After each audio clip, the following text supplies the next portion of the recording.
Olá, bom dia a todos, sejam bem-vindos. O meu nome é Luciana Duarte, orientadora do TED Student Talk. Eu estou muito feliz por estar aqui hoje e fazer parte desse trabalho colaborativo, junto com os nossos alunos. Hoje estamos aqui para valorizar algo muito especial, o trabalho dos nossos alunos. Ideias que inspiram. Ideias que surgiram da curiosidade e dos interesses dos nossos alunos, que se dedicaram a transformá-los em algo que merece ser compartilhado com todos nós, compartilhado com o mundo. Então, convido vocês a ouvirem com atenção e que essas falas nos inspirem cada vez mais.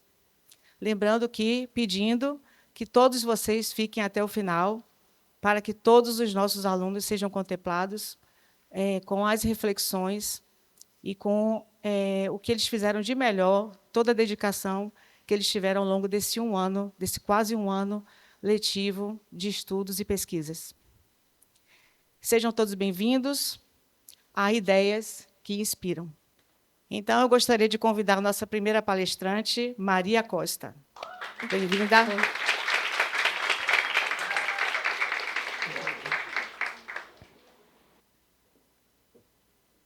Hello everyone, my name is Maria Costa, and today I'm going to talk about something that's changing the world negatively and positively. Artificial intelligence, or just AI. Now, you might not notice it, but AI is already a part of our daily lives. Like when we ask Siri a question, Google Translate, or even our Explore pages. But is AI a good thing? Today, we are going to talk about how AI helps us and how it can harm us. So first, what is AI? AI is a type of technological device who can learn, think, and even make decisions. It's almost like a human.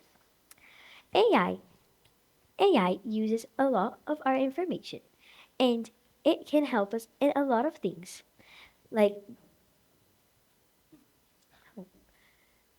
So first, let's see how AI can help us. Education. AI can help people learn languages, drive cars, even or answer questions and even tutor. Health. Some AI tools may help doctors find diseases and even find the cures.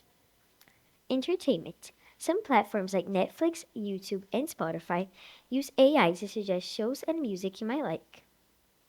Safety. Some AI tools can detect danger in alarms or security cameras. AI is around us. Siri and Alexa, Google Translate, YouTube suggestions, Face ID, and smart games. But now, how can AI harm us? First, addiction. A lot of people nowadays are using AI, and due to its very fast and quick, easy answers, people are becoming addicted to it. Privacy. AI often uses and collects a lot of unwanted information. Mistakes. AI is very smart, but not 100% trustable, so it can give you the incorrect information. Jobs. AI tools are getting better and better every day, and they're starting to do jobs and work for a lot of industries. So people are losing their jobs because AI is replacing them. What I learned and how do I feel? I learned that AI is a very powerful tool. It can help us with a lot of things, but it can also harm us if we aren't cautious. So we always need to understand it wisely, use it wisely, and remember, AI is here to help us, not to harm us. In conclusion, AI is something very great. It can help doctors. It can help doctors answer your questions and a lot of other things.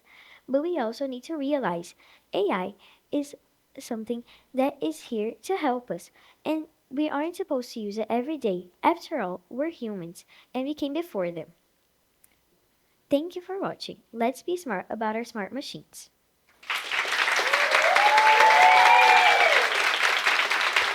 Parabéns. Parabéns.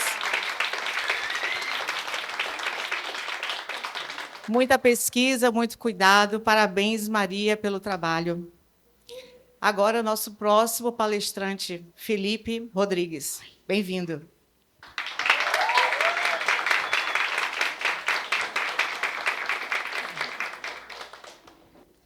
coming to dependent technology. Hi, I'm Felipe, and I have a question for you guys. Have you ever felt the need to look at your cell phone all the time, even without a special reason? My topic is digital dependence and how we can find a balance. But what is digital dependence? Digital dependence is excessive use of technology to the point of interfering with daily life.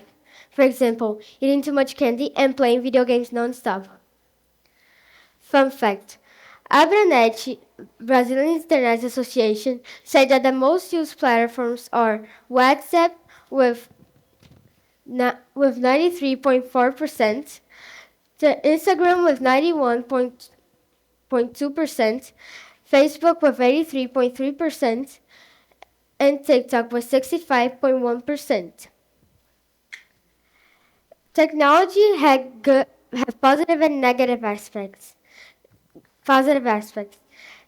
Technology helps us learn new things, keep in touch with friends and family, and entertainment, for example, games, videos, and social networks. Negative aspects, the challengers. The technology can affect us in a negative way co- by taking our concentration and hinder studies, affect sleep, excessive use at night, and may cause anxiety and difficulty with social interactions. And all of those can bring addiction. But how could you know that you're addicted?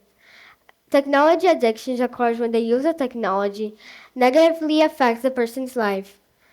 So, it, for example, when you are in a cell phone, you can be all the time looking for it and you will be focused on that. It might cause anxiety with internet and you will be just looking at that. Social installation, it will literally forget you will be not so good. And preference for a screen, for example, not playing with your friends and being with your family. But how can we find a balance? We could find a balance by setting times for using devices, do offline activities such as sports, reading, and activities, and create technology free time with friends and family. Thank you for watching.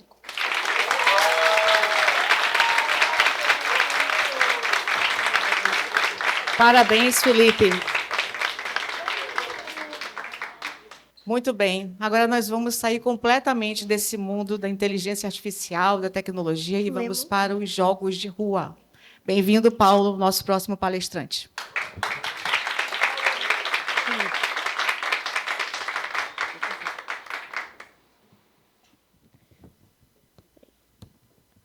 Hello, my name is Paulo, and I'm going to be talking about street games. Street games, more than just fun. Why street games matter? Street games matter because you can feel the air and the sun, which gives vitamin D, and it's good for your body and other things.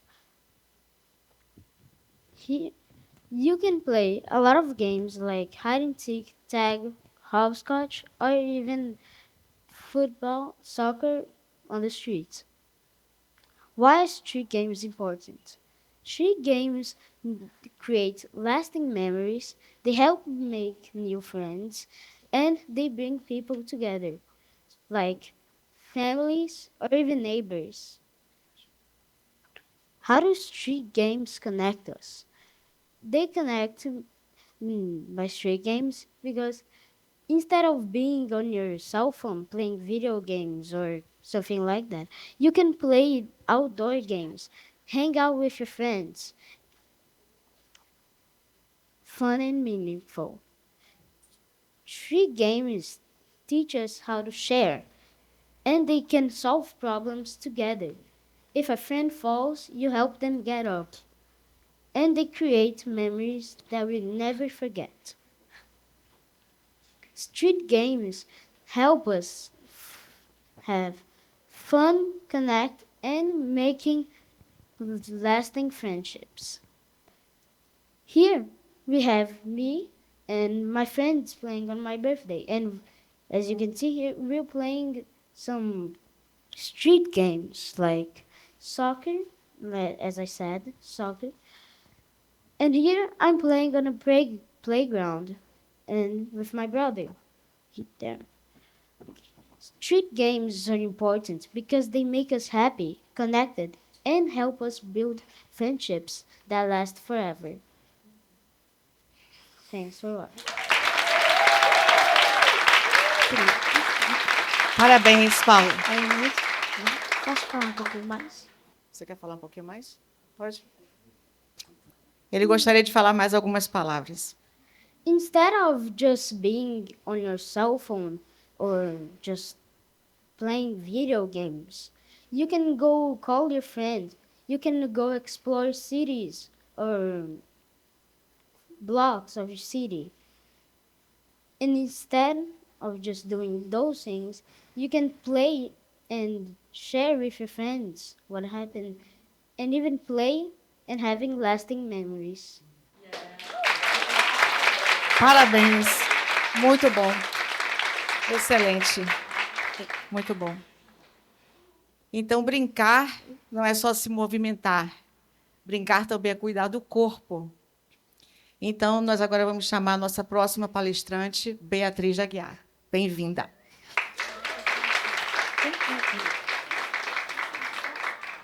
Hello everyone, my name is Beatriz and today I'm going to talk about something I love, sports. My research question was how sports positive effect in your health. I chose this topic because I think it's really important not just for me but for everyone in society. Sports can change our body and mind in powerful ways. In our daily lives, we sit a lot on the car, in school, or even watching TV. But our bodies are made to move. Sports help us in many different ways. Let me tell you a few. Muscular strength. Sports like soccer, swimming, and basketball make our bodies stronger, and stronger muscles help protect our body from injuries. Flexibility. Sports like gymnastics, yoga, or dancing make our body more flexible. That means we can stretch better, move more freely, and feel less stiff, less pain and stress. People feel body pain from sitting too much or being stressed.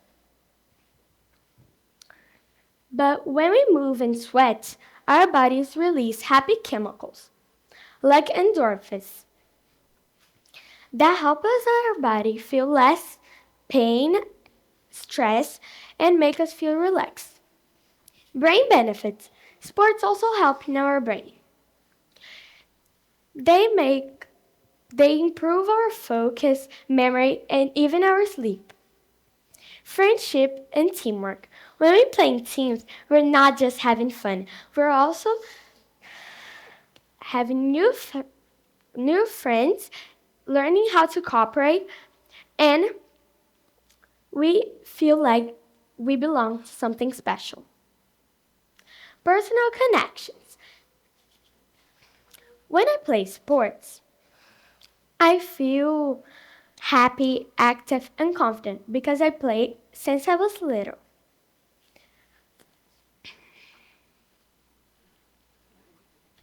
For me, sports are more than just a game.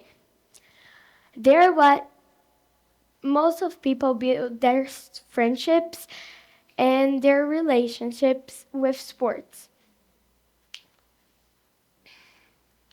So what did I learn? I learned that sports have a lot of benefits, such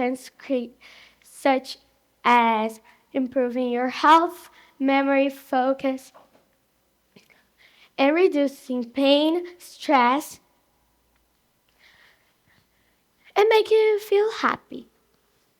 But now,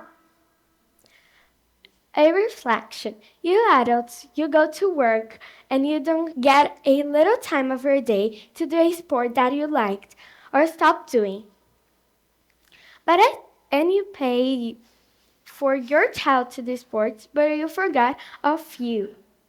So I think it's a good idea for you guys to take a little part of your day to do a sport. Here's a famous quote from Wayne Jacksy. You miss 100% of the shots you don't take. That's why I think sports are not just for athletes or for everyone. Move your body, find your passion, and live a healthy life. Thank you.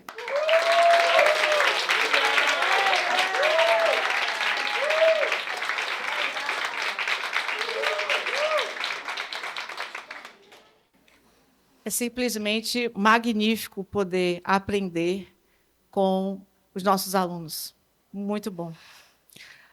E movimentar o corpo também tem a prática de esportes, esportes diferentes que serão apresentados pela nossa querida e próxima palestrante Pietra Domingues.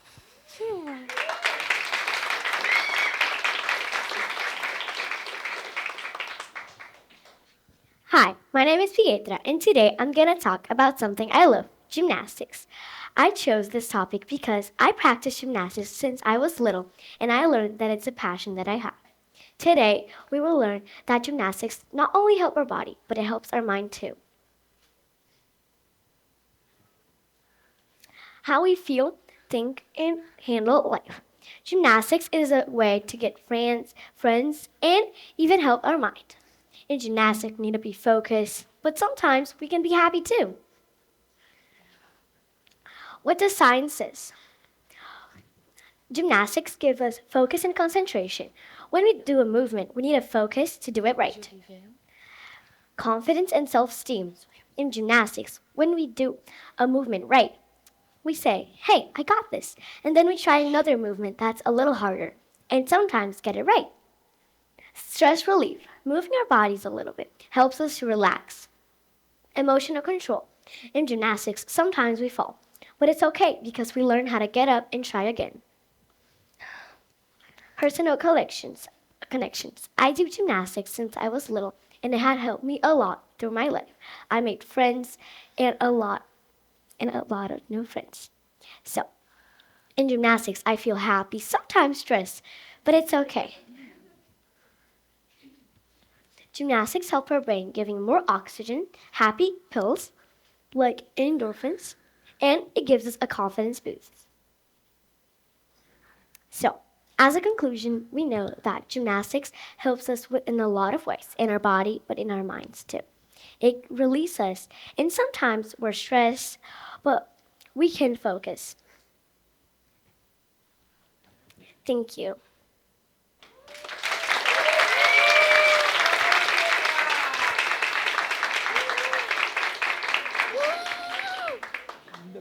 Parabéns, Pietra. Eu fiquei com vontade de fazer ginástica. Vou tentar, vou me espelhar nela. Bom, a próxima palestrante vai falar sobre algo muito importante, que eu não vou dar nenhuma dica, eu vou apenas convidá-la. Nossa querida Olivia, a nossa próxima palestrante, por favor.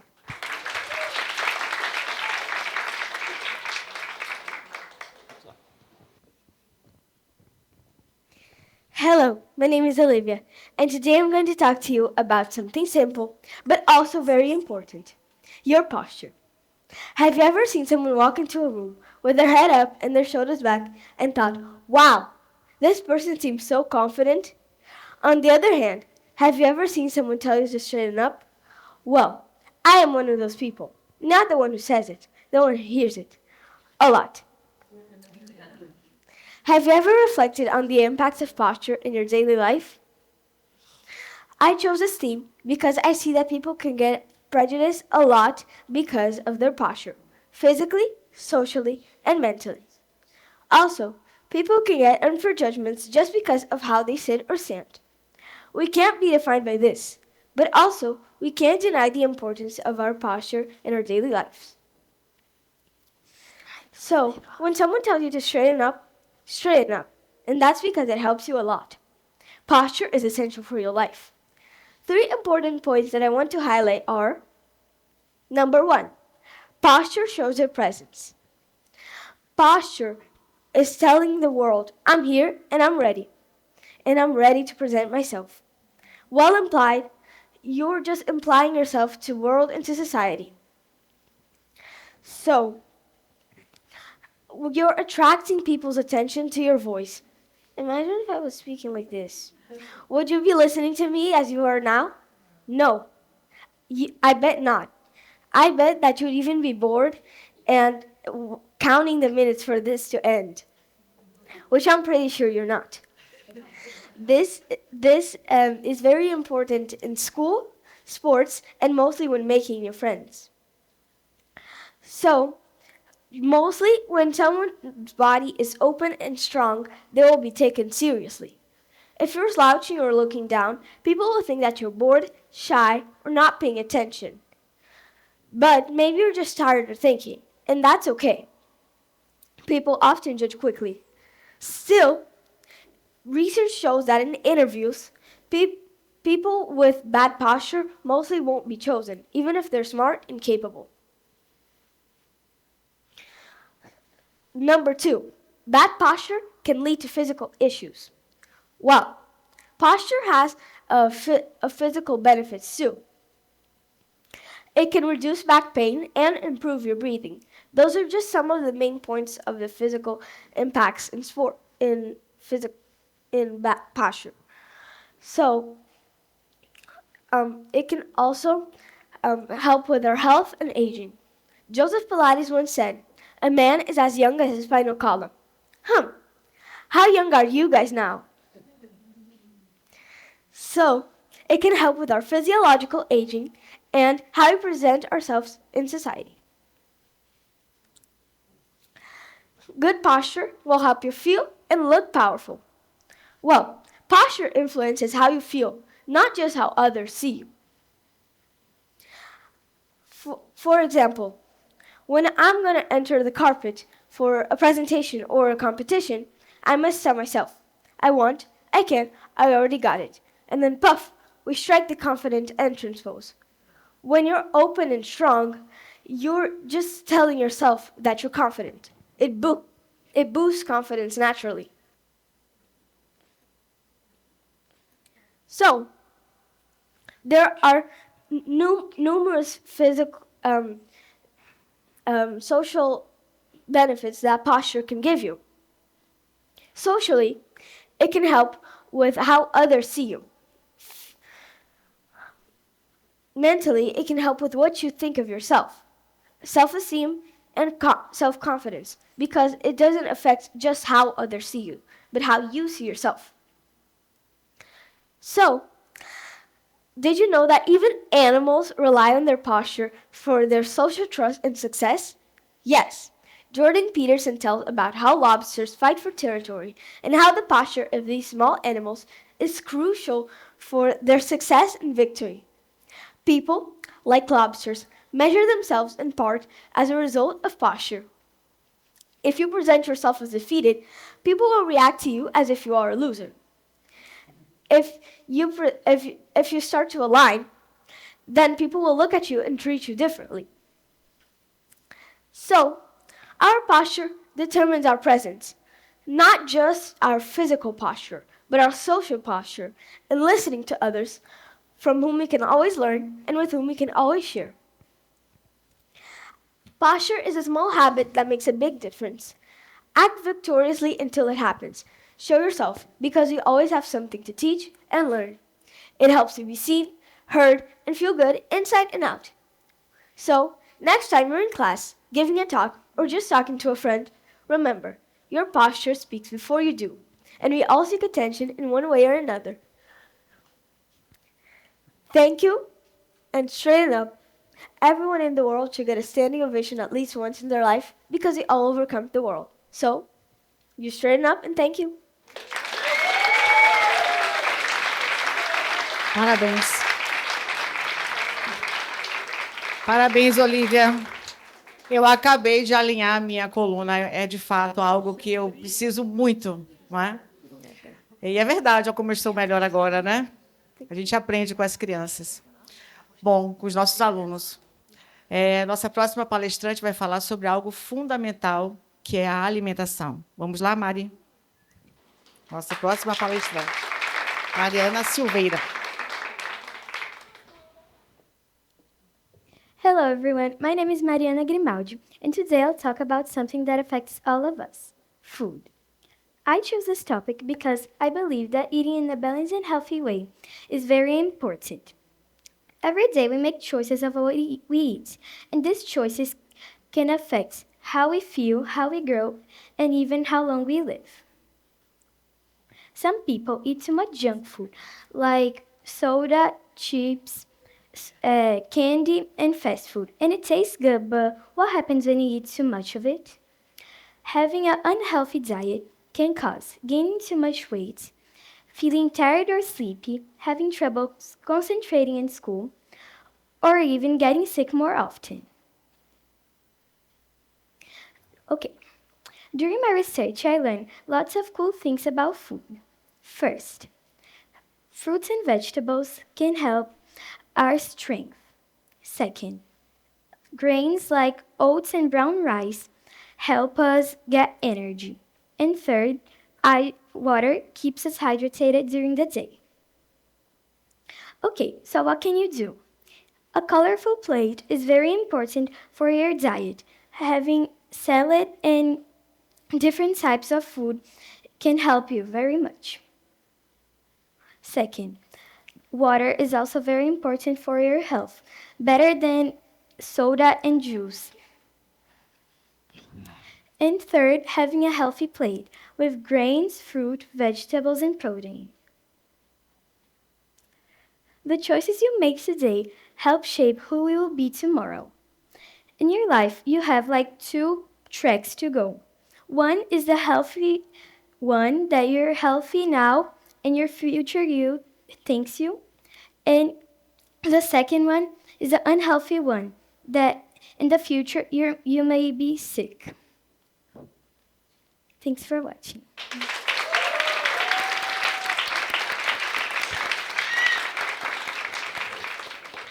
Parabéns, Mari. Outro ponto importante: cuidar da alimentação. Gostaria de convidar ao nosso palco a próxima palestrante, Mariana Moreira. Seja bem-vinda, Mari.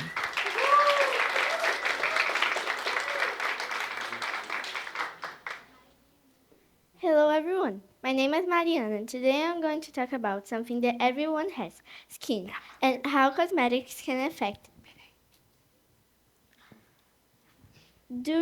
I believe that cosmetics is our skin is how others will see of us, and cosmetics can really affect it because they can do great things or bad things. My mom always says to be careful of what I put in my skin, and she's right, because whatever I do to my skin will reflect in how others will see me. Why take care of our skin? During my research, I collect information from the nurse here from school. 35% of people go to the nurse because of itchiness in their skin. 40% of people go to the nurse because they got sunburned because they were not using sunscreen, mostly during PE. 15% of people go because they have food related issues and they are allergic to something. 10% of people go because their skin got inflamed because they touched something or they put something in their skin. How can our skin be affected? Our skin can be affected with our sleep because our sleep is also a thing that is really important in our health. Sleeping can make if we don't sleep in a great way, we will have our skin to look tired and people would think that we are tired and not feeling well. If we don't take care of our skin, we'll have also serious problems like hygiene. If you don't have a clean skin, you don't have a clean health. You need to wash your face every single day and put sunscreen every morning, not only when you're going to the beach or to the pool. Also, drinking water is also a really important thing to do to your skin because it shows that you're hydrated and that your skin is really conserved, that you're doing something great to your skin. A basic skincare is washing your face, hydrating with a moisturizer, and putting sunscreen every morning. If you in any special cases, you can ask help from a professional and also be really careful with what are the ingredients because the ingredients are what make the difference in your skin. Thanks for watching. Parabéns, Mari. Como eu falei no início, iríamos aprender muito hoje, né, com esses nossos alunos maravilhosos. E agora eu convido ao palco Elisa Tui, que vai transformar tudo isso em algo mais belo, que é o mundo da leitura. Bem-vinda, Elisa.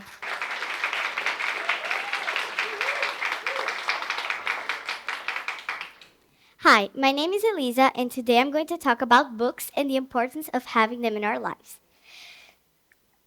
I've always loved the idea of books. Books are like portals that take me to different worlds, make me feel all kinds of emotions, and even help me understand myself better.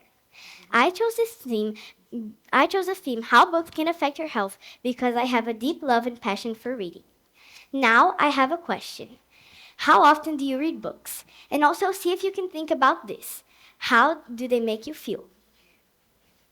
Now I'm going to talk about some facts about benefits of reading before you sleep. Reading actually helps you get better sleep. Studies show that reading before bedtime can help you get better sleep. Now I'm going to give you some suggestions of books that I have cherished and some that I have read in my life, so that if you're inspired by my presentation, you can come talk to me after the presentations so that I can help you find these books in the library and you can read them. First, The Chronicles of Narnia. I really like this book because it has inspired me to believe in myself. Dork Diaries. It's a book about a girl named Nikki who has some troubles in middle school, and it helps me to understand that no matter how you are, you're always welcome. Hate That Cat. It's a book about a boy named Jack, and that he doesn't like poetry, and he gets a cat. And Love That Dog. Also about the same boy named Jack, but about his dog.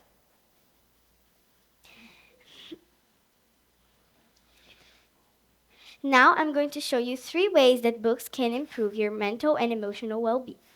Number 1, books and mental health. Books stimulate creativity and positive thinking. Books and cognitive health. Books can improve memory and prevent sicknesses and diseases such as Alzheimer's. Books and physical health. Self-help books can help to recommend some self-help treatments. How much do people read books? Now I'm going to talk about a very interesting topic, the percentage. Now you must be thinking, what does this even mean? To answer that question, I'll show you this. In 2023, approximately 54% of Americans reported at least reading one book. This percentage is down from 54.6% in 2012. The National Endowment for the Arts reported that in 2022, 48.5% of adults read at least one book. This percentage is also lower from its previous years. There are many various reasons for this drop, but one of the most common is technology. Let's explore more about this topic. People are obsessed with taking pictures and editing them later. But you don't have to go on your phone to see a fabulous picture. Many talented artists and photographers work really hard to make gorgeous illustrations and capture amazing landscapes. So let's give them some credit. Next time you feel like seeing a photo or illustration, don't go running to Google or to your photos. Pick up a book and enjoy. I chose this topic because I want people to know that reading isn't just fun, it's also good for your health. Books have helped me in so many ways. I hope that they can help you too. Thank you for watching.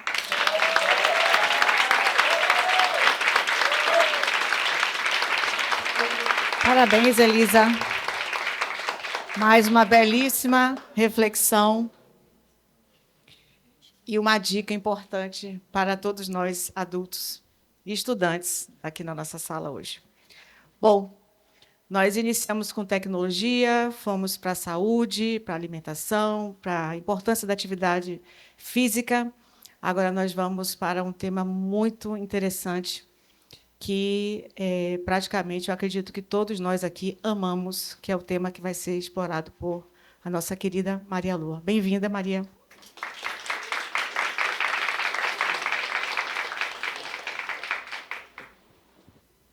Hi, my name is Maria Lua, and today I'm going to talk about the importance of music and how it can help you in life. Music is not just entertainment, it's something that can help you with lots of problems in your life. Music is more than sound. Some schools and therapy use music to teach people how to do certain things. When you have some people have a certain type of disease that only can be cured with a certain type of special music. This is also used in hospitals to treat people and calm them down when they are going under surgery. Music really helps our brains. When we listen to music with other people or by ourselves, we feel connected. We think that everything around us just disappears and we fall into love with music. Since this is something that I really love, I feel like music should be used with everything. Music and emotions. When you're listening to music or playing an instrument with your friends, you feel connected. It's like when your brain says, "We're in this together." It's something that I feel that everybody should experience and should be used in our daily lives. How do I think you can change your mood too?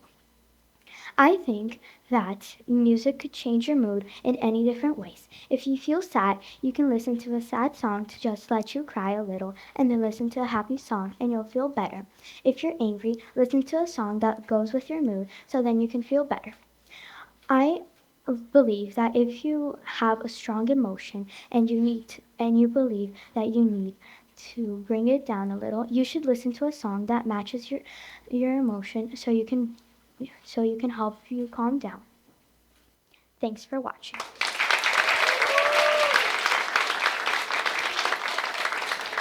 Parabéns, Maria Lua. Nada melhor como uma bela música para começar o dia e terminar o dia, né? Bom, a nossa próxima palestrante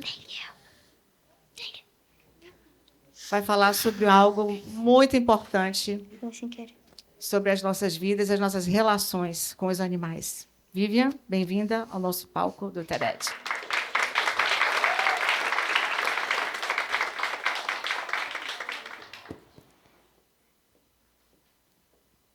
Hello everyone, my name is Vivian and today I want to talk about something I really love, dogs. I love them so much that I even convinced my mom to get one. His name is Floquinho and he's 4 years old. He's also Maltese, so he's small, white, fluffy and a little troublemaker. But unfortunately, not all dogs are as lucky as he is. Sadly, many dogs live on streets. Some were born there and others were abandoned. They feel sad, lonely, cold, hungry, and sick. And the worst part is, they didn't do anything wrong. All they want is love, protection, and a place to call home. Now I want to tell you how dogs help humans. First, some dogs can smell diseases like diabetes or cancer and warn before a seizure. Guide dogs help people who are blind or have other disabilities. Dogs also help people who feel sad, lonely, or have other kinds of mental issues. And dogs help our lives. Playing and walking with dogs makes our lives happier and healthier. Now you may be asking, how can I help? Helping dogs doesn't take much, but they will thank you with all their heart. Here's what you can do. You can visit a shelter to meet dogs who need love. You can adopt instead of shopping. Give a second chance. Donate food, toys, or blankets. Every little bit helps. Speak up. Talk to friends or family to raise awareness. And the most important, never abandon. Pets are family, not objects. During my research, I met Patricia, who is one of the owners of a dog hotel. She was a nurse, but while in college, she found a skinny 10-month-old puppy at a supermarket at Paralela. She was skinny and badly hurt. Patricia rarely used to rescue dogs and keep them in her house until they found a home and a family who would give them a lot of love. But this one was different. She was so sweet that when she got into the car, Patricia knew she'd stay forever. She named her Bella, and now Bella is 8 years old, and she is also the star of the hotel. This shows how small actions can lead to big differences.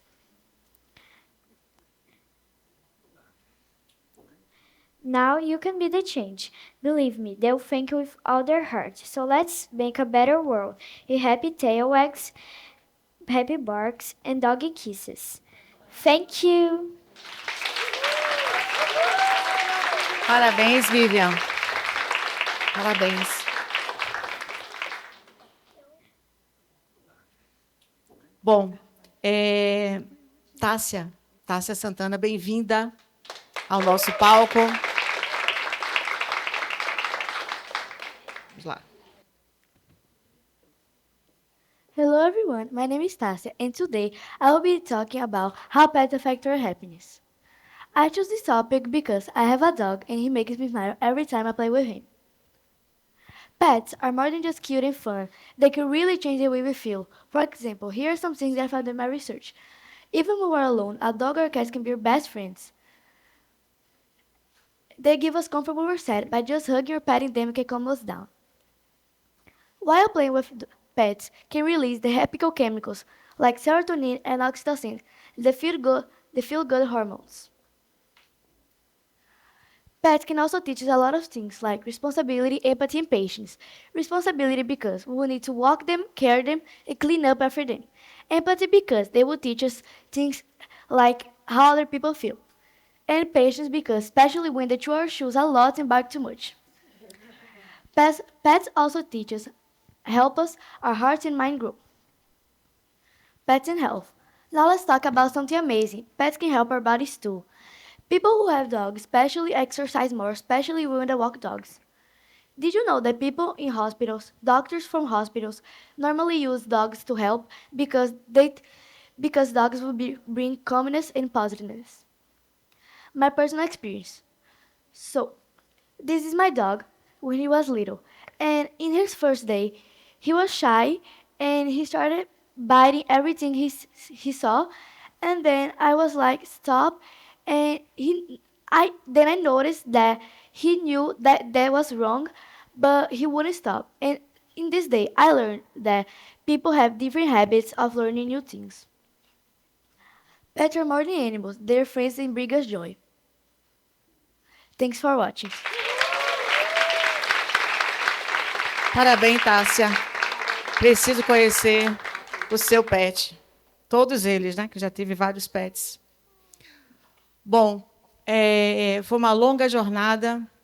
Nós trabalhamos aqui duro, quase um ano, para completar esses estudos, essas pesquisas dos nossos alunos.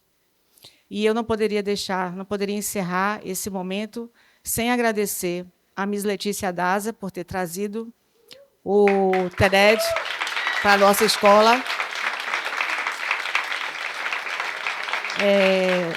Continuo os agradecimentos à direção da escola, Mr. Mattel, os diretores, e a Miss Guta e Mr. Peter, que têm, aí, ao longo desse ano, me dado dicas importantíssimas para estar aqui hoje com vocês. E não posso também deixar de agradecer a Thais Aleluia, muito obrigada, pelo incentivo, por participar das nossas aulas, dando dicas de postura, de elegância, para as crianças estarem aqui prontas para apresentar os trabalhos para vocês. We want to welcome everyone to our presentations for our TED Club for secondary, and the theme for this year it is Ideas That Inspire. Each of our students, they had the opportunity to choose a topic that inspired them, something that made them think. And they took the time over the whole year to find something and research it and to put their own spin in it. How does it affect them? How does it affect us? What does it inspire? What does this idea do to ourselves? And we have ninth graders and 11th graders that are going to be sharing with you their journey, their thoughts, their ideas. And beginning as our very own ninth grader, Valentina El Harashi. Please welcome.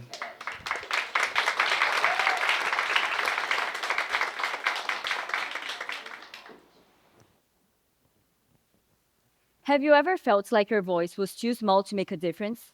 Like, no matter what you said, the world would keep spinning without ever noticing?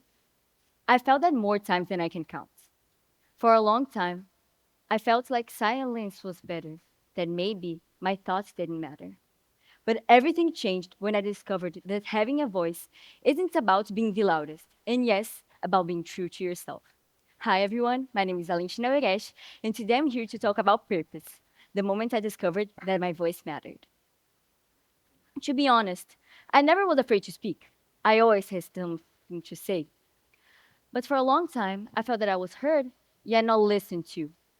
Like I was talking into a world that wasn't paying attention. What I discovered over time is that being heard isn't the same as being valued, and being listened isn't the same as being understood. At the beginning of middle school, I started joining clubs such as Stuku, TED, and the Model United Nations. Each one of those helped me to express myself better and to communicate myself, leading me to have multiple purposes over time to lead, to connect, and to make an impact. That shift from speaking just to fill up a blank space to speaking with purpose changed everything.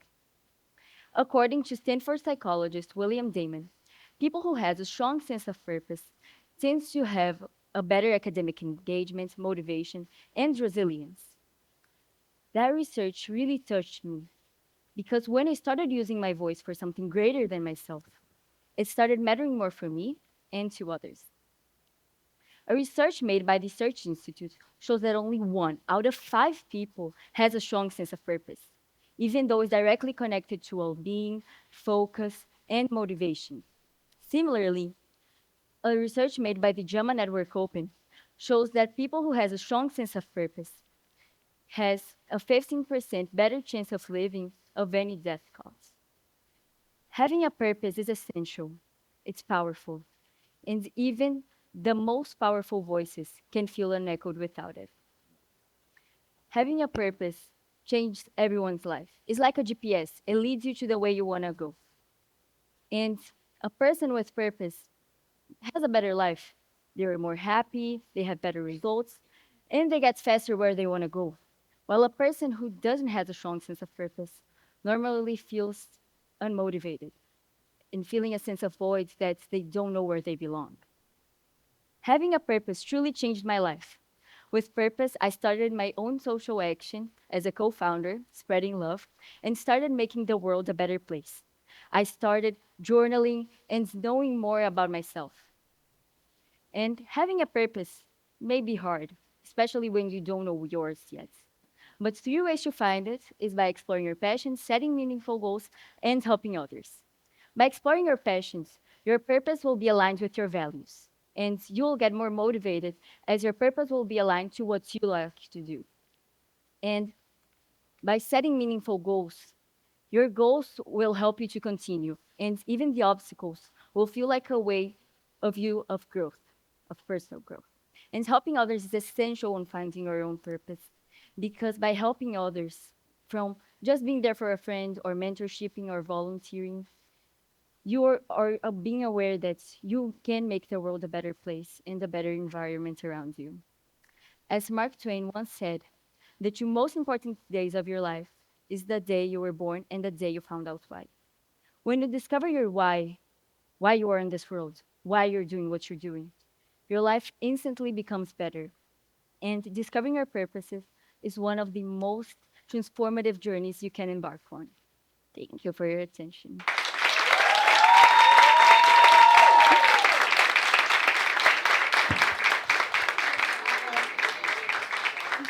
Thank you so much, Valentina. I think everyone's now thinking about your own purpose. And we're going to ask now for Valentina Choli come to give us her presentation.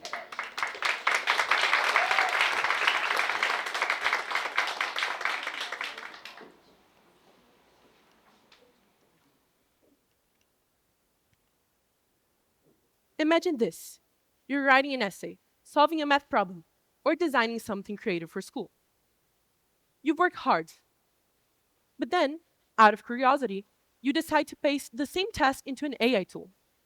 Within seconds, it generates something cleaner, faster, and maybe even better.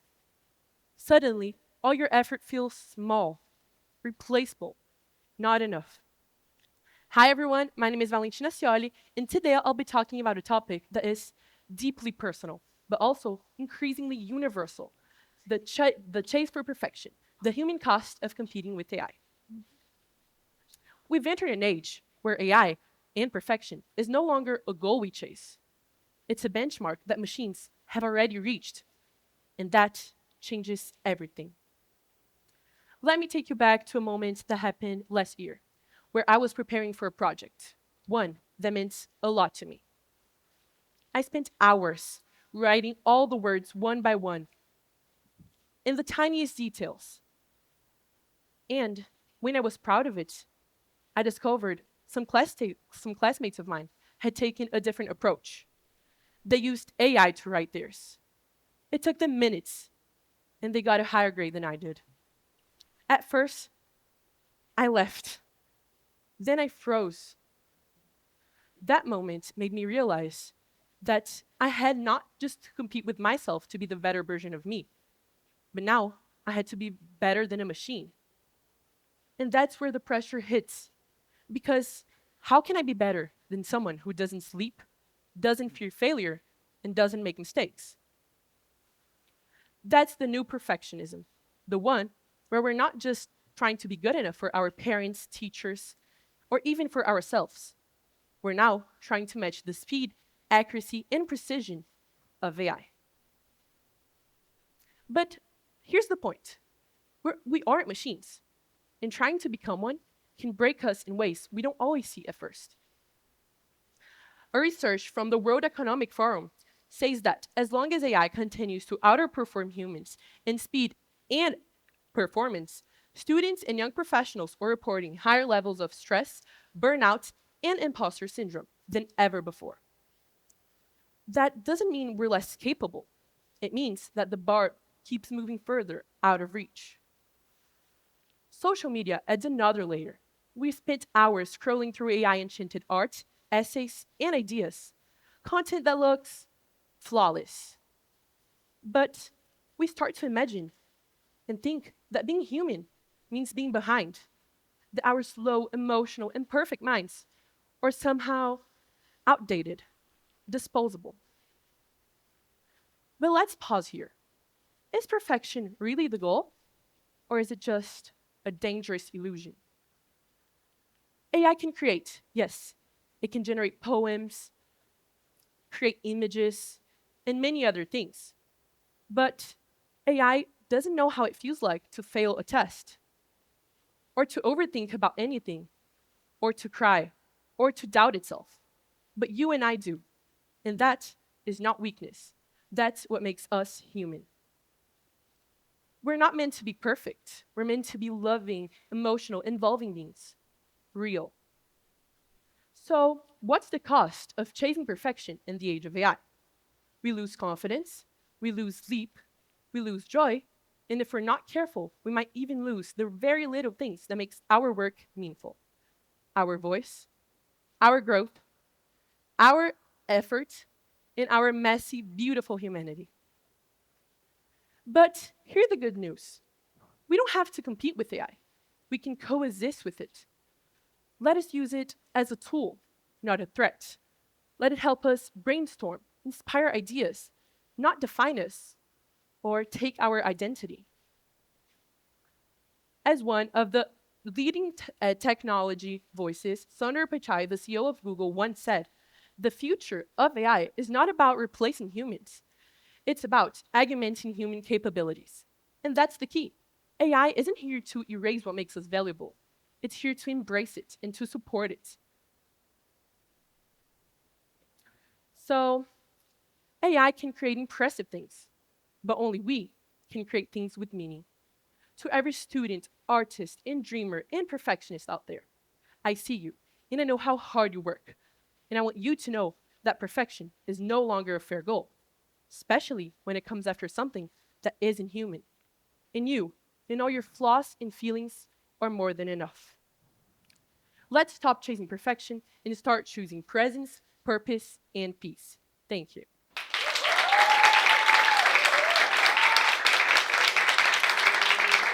Thank you, Mr.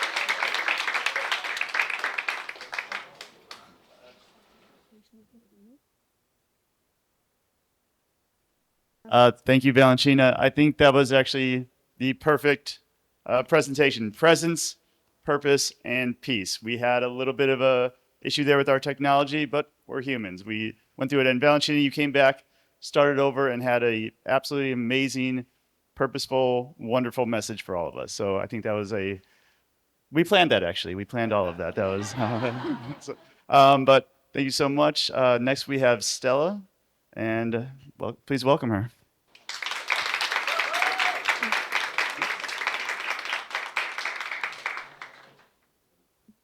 The film and literary industries have always thrived in sparkling deep emotions, touching our hearts with stories and characters writers spent their precious time creating, putting their soul, authentic thoughts, and perspectives into words on a paper, bringing them to life. Through books and screens, they can make us relate, hate, cry, feel anxious, envy, fear, or even love these personalities that most times don't even exist. But with the rise of AI, what takes months or even years to be accomplished can be done within a heartbeat, even though it does not have what we could perceive as the human essence. With that, a thought provoking question comes to mind. Can AI do it just as well and with the same originality as human authors and filmmakers do? Good morning, everyone. My name is Stella Francisqueto, and today I'll be presenting and exploring the arts of film and literature, but most importantly, how they are and will continue to be affected by artificial intelligence and technology. So, for those who know me well, know that I love arts and I'm always involved with anything related to it, especially musicals and plays, from acting to costume or set designing and even directing, so helping with directing. And another passion of mine is writing. I really love to write, and one day I hope to be able to write my own play or movie. Which brings us to a top secret I want to share with you that literally no one knows or could have ever guessed. I want to work with movies. So, none of you could have guessed that, right? You were surprised, right? Well, now you can see why I care so much about this topic. And I mean, sometimes I just catch myself thinking, will they be stealing my dream job? My future? Well, earlier I had mentioned something called the human essence. But what is that? And what does it have to do with arts and film and literature? Well, according to the Oxford Handbook of the Human Essence, these are traits that identify us as humans. We can see them as empathy, compassion, imagination, and creativity, all attributes that are so important and AI lacks. So, we can see creativity as the most important one for these creative professionals, as the name already says it, because it's what makes their stories come alive and what resonates with the audience. And it drives innovation and advances the art of storytelling, according to why creativity is important and how to be more creative. So, AI does really seem creative and can really do things that are creative. Is that really what they do? Well, according to generative AI and the illusion of originality, we can see that human creativity thrives on integrating disconnected thoughts into breakthrough innovations. a quality that generative AI, constrained by its historical data and reproduction patterns, struggles to achieve. So now we can see that no, AI is not creative. It's kind of reuses human creativity and it's not unique and unoriginal. So, even still, I decided to test it out because my curiosity was still.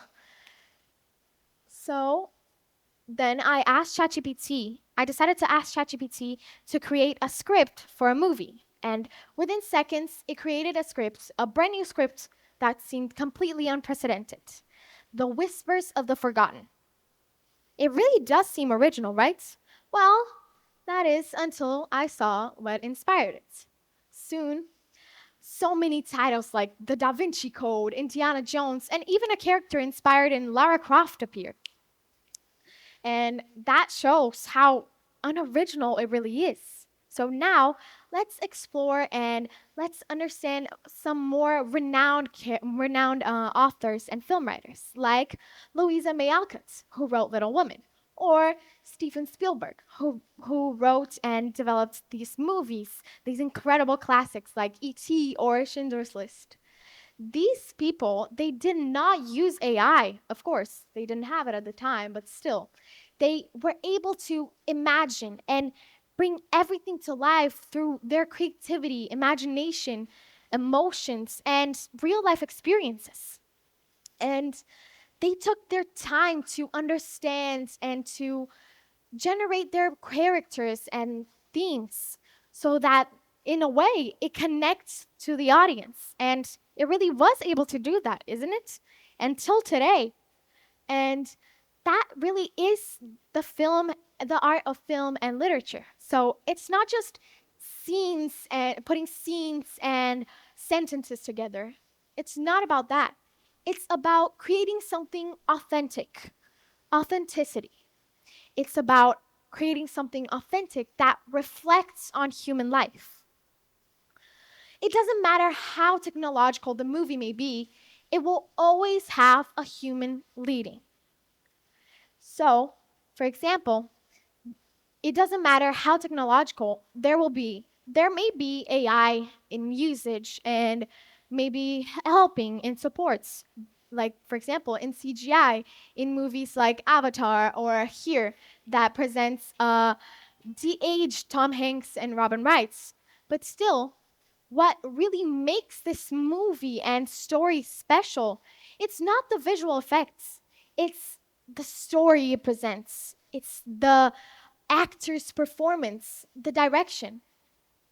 Hollywood at Crossroads once said that everyone is using AI, but they're scared to admit it. And I bet all of you have used AI at least once, and filmmakers must do too, but hopefully for support only.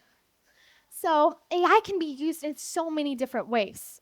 So, for example, in editing, it can be used in editing, in brainstorming, or in visual effects. But it will never, never replace the heart of it all. It will never replace the heart of it all because it cannot feel, it cannot dream, unlike humans who have around 60,000 thoughts per day. Can you imagine that? That's like 60,000 different ideas, different innovations and thought processes and ideas and time times to create. So, AI may be a really, really useful tool and fast for when you need to do something fast, but it only works with human creativity and it needs human creativity as guidance. For example, could you ever imagine AI creating movies or classics like Forrest Gump or To Kill a Mockingbird? The answer is yes and no. What I mean by that is that it can create thousands of stories just like these ones, but never something truly creative and new like these ones were.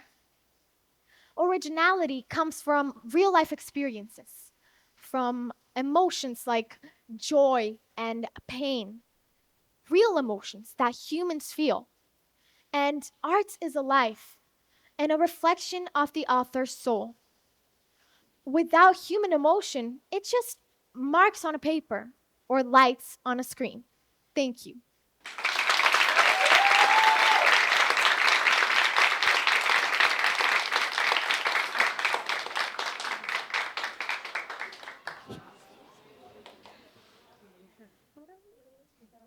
All right, thank you, Stella. Now, one of my favorite things about TED Ed is that, yeah, it's the students each choose their own topic, something that means something to them. And when you have multiple students from the same grade, those were all ninth graders, you start to see what is this generation or what is that year thinking about? And so thank you for, we can see that this age is looking at, are we, like, what is my purpose? Can I compete with AI? If I still want to do something creative, can I still do that with all the things that we're growing up with? So I think that's wonderful that we're able to see how these ninth graders, and now we're going to start looking at some of our 11th grade students. What are they thinking about? What is their question that they're asking? What is their thing that concerns them? So thank you for the ninth graders, and our next presentation will be from Arthur.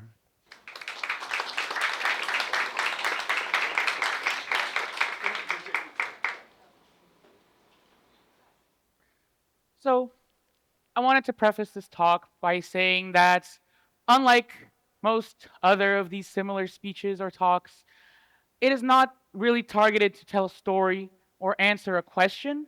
It is really meant to provoke a sense of reflection and really make you think about the world and how we live. And I wanted to do this by exploring the question of what makes us human. It's a deceptively complex question. While we may have our own interpretations of it, and there are no correct answers, I believe it is something that is important to discuss. Hello, I'm Arthur Mello, and today I'll be going over my thoughts and perhaps giving you something to think about on your way out. So, what makes us human is something that we scientists, psychologists, we have all been thinking about for so long, and yet we still have not come to a definitive conclusion. There are so many ways to think about it. Do we think about it from a physical aspect, from a psychological aspect, from a biological aspect? And for example, in here we can see the person with a chimp. And biologically, we are only one chromosome of difference from a chimp, from a chimpanzee. Does that really change so much about us that we're considered this completely different being that is above everything else on the evolutionary chain? And then we think about the famous thought experiments. If we gave 1,000 chimpanzees on 1,000 typewriters, I don't know, millions and millions and millions of years, they would eventually write the complete works of Shakespeare. Then are they human at that point? Now that they've created something that we deem original, something that we deem creative, have they been elevated to this higher status, this higher stage in evolution, just because they were able to create this work?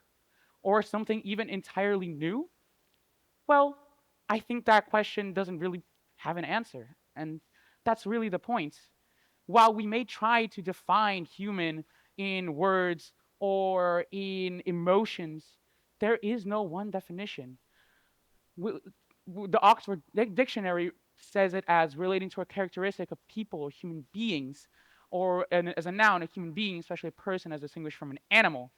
But where do we draw that line? Where do we separate man from beast? And one of the places where this is explored, I think, is beautifully is in Franz Kafka's book, The Metamorphosis, where he explores a person who has been turned into this hideous insect, but still retained all his thoughts and his emotions. And I think that's a beautiful exploration of something that relates to, can we lose our humanity? If we lose what makes us human is our physical appearance. If we lose that appearance of a human, are we still considered human? Even though we can still feel, we still think, we still create, we still have this sense of empathy, this sense of compassion, just because we don't resemble what we typically think of as human, are we no longer human? Are we something else entirely? A new type of being that reflects human personality, but is not considered by society what a human typically would look like? I would also like to explore something related to artificial intelligence, but in a different sense, because generative AI, which is what all the people in the modern era are talking about, is, of course, not original. It is learning from us. It is always taking human ideas and simply putting them into a different context. So then it is not human. But what if we created a different type of AI? A type of AI that created something entirely random. It created a completely random series of characters and every single possible combination and permutation, and it created something original from that. Then is that something human? Then is that idea something creative, something original? Because it was created from something entirely random, something that has no rhyme or reason, yet we would consider that something original. We would consider that something that has never been done before, because it is. But then, is that what classifies a work as human? Or is a purpose what classifies a work as human? Is an intention behind the work what really defines it as something done by a human being? Now I wanted to discuss the real pillars of what we think about as human, on both the biological side as well as the psychological side. On the biological side, of course, we have the argument of genetics.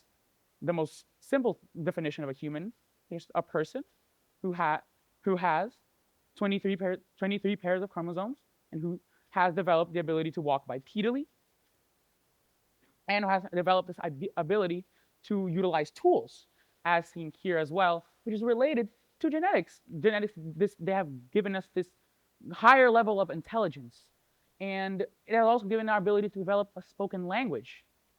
But then, if someone is, for some reason or other, not able to utilize the spoken language or communicate, then are those people not considered human?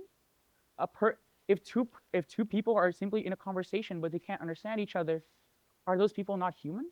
Are those people just animals simply because they can't comprehend language or comprehend a certain form of communication?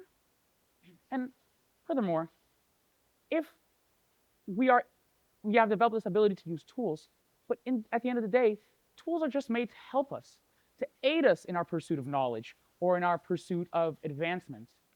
But if another species is capable of reaching the same conclusions as us, if they are able to achieve a similar position in society, a similar level of advancement without the use of tools, are they not human just because they didn't make the process easier for themselves?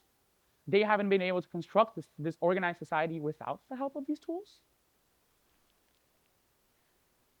And so I really wanted to explore where these connect, because, for example, our, our, our, our genetics are what gave us this higher ability, this higher cognitive ability, and it is thanks to this higher level of cognition that we're able to feel empathy, to have a sense of morality, to have a sense of unity, to be able to work together. If we hadn't developed the ability of language, then we wouldn't be able to work together because we wouldn't be able to convince others to work with us or be able to collaborate as a group. We wouldn't be able to work together effectively.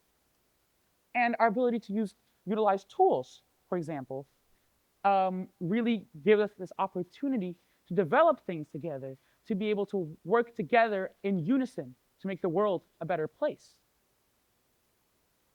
I also wanted to explore psychologically if we believe that empathy, our emotions, what we feel is what makes us human, then somebody, for example, who suffers from psychopathy, which is not necessarily mental, of course, not a mental illness, but a personality type, is that person not human because they lack that sense of empathy that we so value in humanity?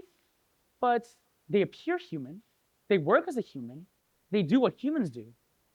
But just because they lack this sense of empathy, these emotions, these strong emotions, these strong connections, they're not considered human? And finally, I would like to we'll leave you with a final thought. And the very thought that inspired this talk in the first place. And it comes from my very favorite piece of media, a game that I've invested countless hours into, and which is Lies of P. And I wanted to talk about it in a way that it presents a unique solution to this problem. It says that what makes us human is actually our ability to lie. Because Think about it. We develop this need to lie because of our heightened emotions. We develop the need to lie because sometimes we want to protect others' emotions. Because of our sense of empathy, we want to lie to them because we want to protect them from a truth that we may believe will harm them. We also develop the sense of lie for our own personal gain, for our own evolution. So if we consider these higher beings, then why do we lie? We lie so that we can not only protect people, but also so that we can strive for our own personal gain. And I also wanted to connect this idea of lying to the idea of AI. We see AI as something that may one day be able to mimic the patterns of a human, but AI isn't capable of lying. It only gives you results. It gives you data, information. And while sometimes it may give you the wrong information, it doesn't do so deliberately. When we tell a lie because we want to, because we think it'll benefit us or the person we're talking to. So therefore, are lies really the center of humanity? Is our entire modern idea of a society based on a really, really big lie? That is the question I leave you with. Thank you very much.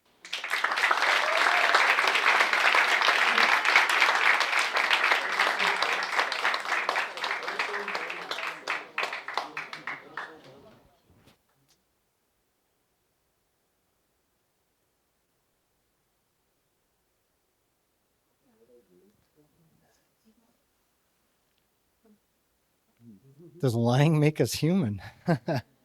It's interesting. I was reading an article just the other day that AI was told to delete different files and shut itself down in certain capacities, and AI lied, and it stored files that it wasn't told to store in order to prevent itself from being shut down. So just something to think about also in terms of where we're going with that. Ideas that inspire. I was looking at this carpet, and I'm not standing on it for a reason, because this carpet has supported the feet of some incredibly inspirational students. And I'm so proud of our Panthers and what they do when they present in front of a crowd. Our next presenter inspires me with his courage. He's an artist and will share with you a topic today that it's much more adult in its theme. And so if you're not comfortable with a student being able to share some of that, you may want to tune this one out. And so it just gives me a lot of pleasure to invite Thiago up to the stage here. Thank you. Thank you. That's so sweet. Thank you.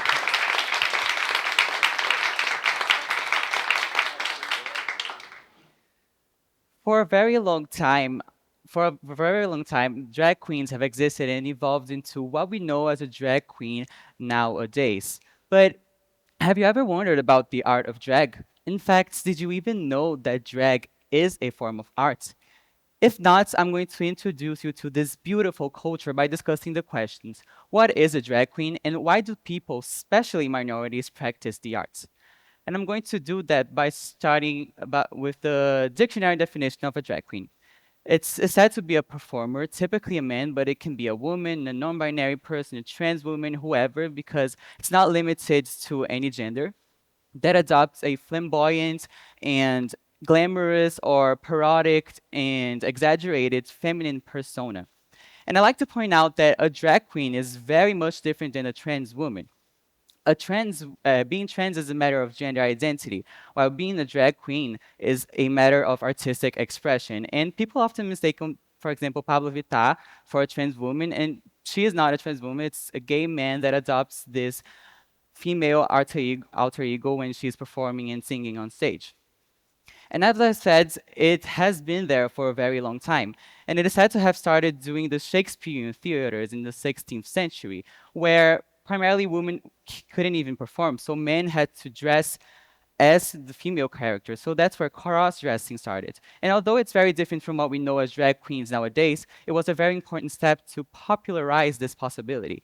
In fact, in the 18th century, we had the first historical record of a drag queen, and this is Princess Seraphina.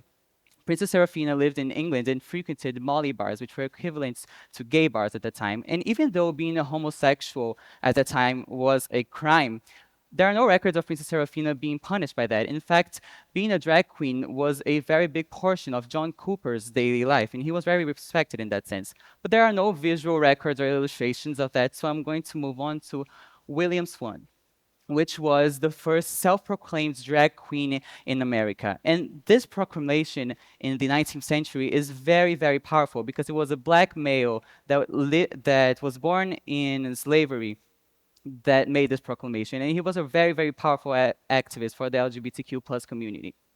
And then we moved to Julian Eltinge, which appeared in the beginning of the 20th century as an American comedian, which was very famous in American media.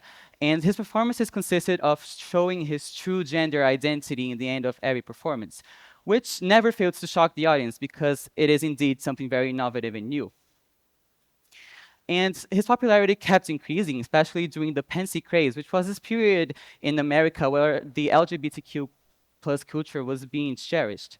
But of course, there were also reactionary movements with a lot of police repression, such as the Stonewall riots. But the drag queens, in that sense, were very important to maintain the notoriety and positive image of that community. And examples of that are Danny LaRue and Dame Edna Everage, which are both comedians. And interestingly, Dame Edna Everage is interpreted by Barry Humphries, which is this straight man that is married to a woman and even made some transphobic jokes, which is ironic, but reinforces the idea that being a drag queen doesn't say anything about your gender identity, about your sexuality, and neither about your political views. And so we move on to the 1970s, where the drag culture was truly flourishing, especially in New York.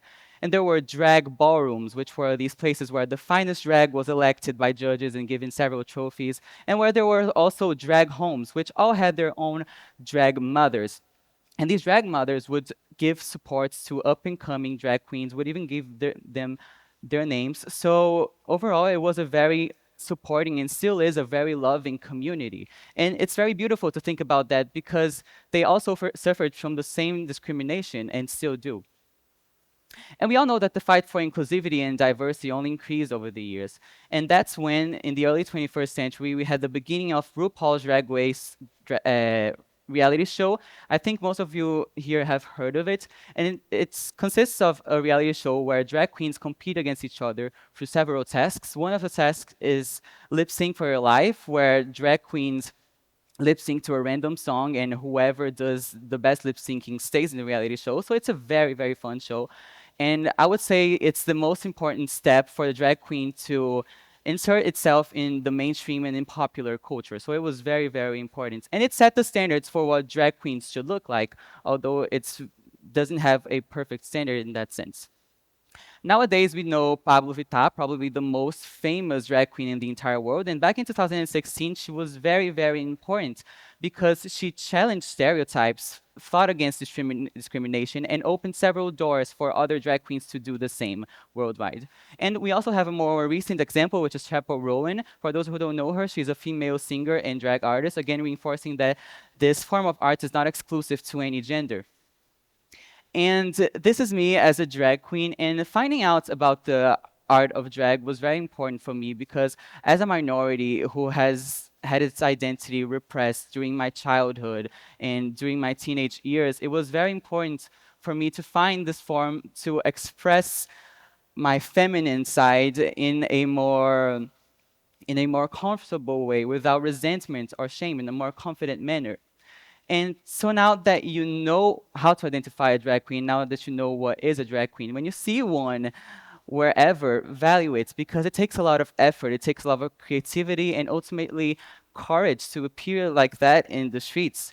And drag is truly the art of freedom of expression, of fighting discrimination, and ultimately love. Happy Pride Month and thank you.